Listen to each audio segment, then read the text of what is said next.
한국인들은 런닝맨과 무한도전 등 여러 예능 프로그램을 만들어내며 전 세계적으로 사랑을 받았는데 유튜브가 유행하면서 이제는 대형 제작사나 방송국이 아니라도 여러 컨텐츠를 만들 수 있게 되었고 현재 실제로도 많고 다양한 컨텐츠를 제작해 대중들에게 많은 즐거움을 제공하고 있습니다. 한국의 컨텐츠를 접한 외국인들은 한국인은 정말 기발하고 멋진 생각을 많이 하는 것 같다며 너무 재밌다는 등 긍정적인 반응을 보이고 있던 와중에 최근에는 눈물 흘릴 수밖에 없었다고 합니다. 그 정체는 바로 한국의 실험 카메라였는데 아이들에게 힘든 일이 닥쳤을 때 한국인의 반응을 보는 실험 카메라였고 외국인들은 한국인의 정에 눈물이 났다고 합니다. 한 외국인은 한국의 실험 카메라를 보고 깊은 감동을 받았다며 글을 작성했고 그 글은 엄청나게 화제가 되었는데 함께 글을 살펴보겠습니다. 저는 이탈리아에 살고 있는 여성입니다. 최근 한국 예능에 빠지게 되었고 하루 종일 한국의 프로그램을 찾아보다 유튜브의 알고리즘으로 인해 한국의 실험 카메라를 우연히 보았습니다. 저는 처음엔 호기심으로 시작했지만 그 영상을 본 지 3분 만에 눈물을 쏟아낼 수밖에 없었고 한국의 따뜻함에 중독되어 계속 영상을 찾아보게 되었습니다. 제가 본 한국의 실험 카메라는 아이들에게 여러 상황을 주고 연기를 시킨 후 그 모습을 본 한국인들은 어떤 반응을 보일지 살펴보는 것이었습니다. 처음에는 별 반응을 보이지 않을 거라 생각했던 저는 한국인을 매우 과소평가했다는 사실을 알게 되었습니다. 제가 본 실험 카메라는 너무 많아서 모두 설명할 수는 없지만 기억에 남는 몇 개가 있는데 첫 번째는 바로 비가 오는 날 아이가 혼자 우산도 없이 길거리에 덩그러니 앉아 있을 때 한국인은 어떻게 대처하는지 살펴보는 실험 카메라였는데 저는 당연히 비도 오고 모두 우산을 쓰고 걸어가기 바쁜 상황이기 때문에 아무도 그 아이를 도와주지 않을 것이라고 생각했습니다. 그러나 한국인은 달랐는데 한국인은 아이가 혼자 비를 맞고 있자 가던 발걸음을 멈춰 아이를 바라보았고 이내 아이의 부모가 보이지 않는다는 것을 파악한 후 일말의 고민도 없이 아이를 향해 다가갔습니다. 우산을 아이에게 씌워주며 부모의 행방을 묻고 부모의 연락처를 확인하던 한국인들은 이내 함께 찾아 나서거나 경찰에게 안내를 하는 등의 행동을 하였습니다. 심지어 아이에게 우산을 씌워주던 한 여성은 자신의 등과 어깨가 비에 젖는 와중에도 아이가 비 맞지 않도록 더더욱 철저히 했죠. 이것은 한 명만 그런 것이 아니고 아이를 발견하고 상황을 파악한 주변 모든 사람들이 비슷한 똑같은 도움을 주었습니다. 저는 이 모습을 보며 눈물을 안 흘릴 수 없었습니다. 왜냐하면 이탈리아에서 저런 일이 있으면 아무도 도와주지 않는 것이 당연하고 개인주의가 강하기 때문에 아이를 찾는 사람을 도와주는 사람도 없어서 한국의 저런 모습이 너무 놀라웠습니다.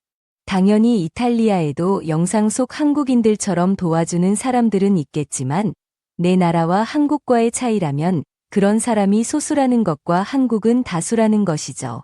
그리고 더욱 놀라운 것은 카메라에 우연히 찍힌 상황이었는데 한 아이가 우산을 들고 길을 걷던 중 비를 맞고 있던 고양이를 발견했습니다.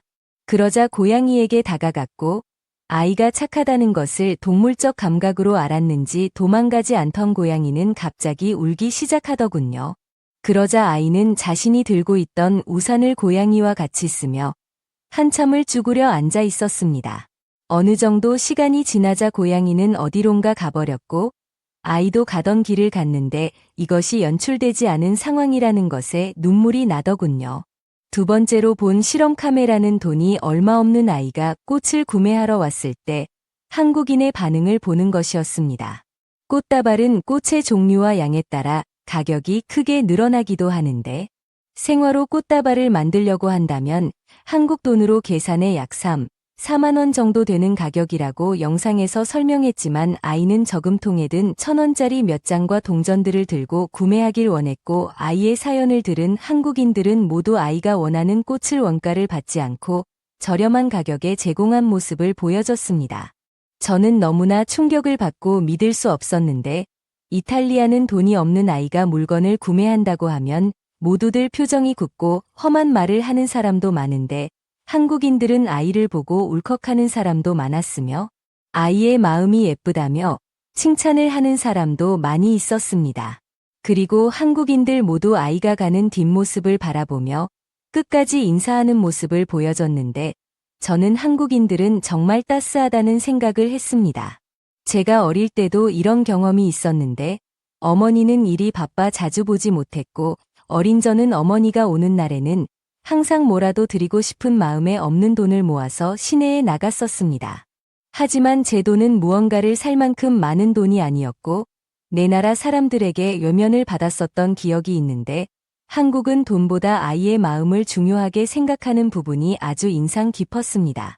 저는 이 영상들을 보며 한국이 왜 올바른 사람들로 가득하고 따뜻한 마음을 가진 사람이 많은지 알게 되었는데 이렇게 어릴 때 받은 정을 성인이 된 이후에 되돌려주니 선행이 돌고 돈다는 생각을 하였고 이 모습은 아주 인상적이었습니다. 한국은 어릴 때부터 도덕을 가르친다고 하는데 어릴 때 배운 따뜻함을 성인이 된 지금 실행하는 것 같아 보였고 저는 한국인들은 교육적인 부분도 정말 대단하다고 느껴졌습니다. 나중에 저는 한국에서 자식을 키우고 싶다고 생각했는데 그 이유는 한국처럼 따뜻한 문화를 가진 곳에서 아이가 자란다면 한국인과 같은 멋진 정서를 가질 수 있고 아이 또한 영상에 나온 애들처럼 따뜻함을 느끼며 자랄 수 있을 것이라는 확신이 들었기 때문입니다. 저는 한국의 실험 카메라를 보며 한국에 대해 더욱 좋은 이미지가 생겼고 나중에 한국을 방문하여 직접 이 분위기를 느끼고 싶어졌습니다. 또한 내 나라에서 저도 한국인과 같은 따스함을 베풀어야겠다는 다짐을 하였습니다. 글을 봐주셔서 감사합니다. 한국의 실험 카메라를 보며 감동을 느낀 외국인의 글은 여기까지입니다. 한국은 옛날부터 어린 아이들에게 더욱 많은 정을 베푸는 것이 당연한 일인 것처럼 행동했는데 이런 모습은 아이가 나라의 미래라고 생각하고 본인도 어릴 때가 있었기 때문에 더욱 정을 주는 것 같습니다.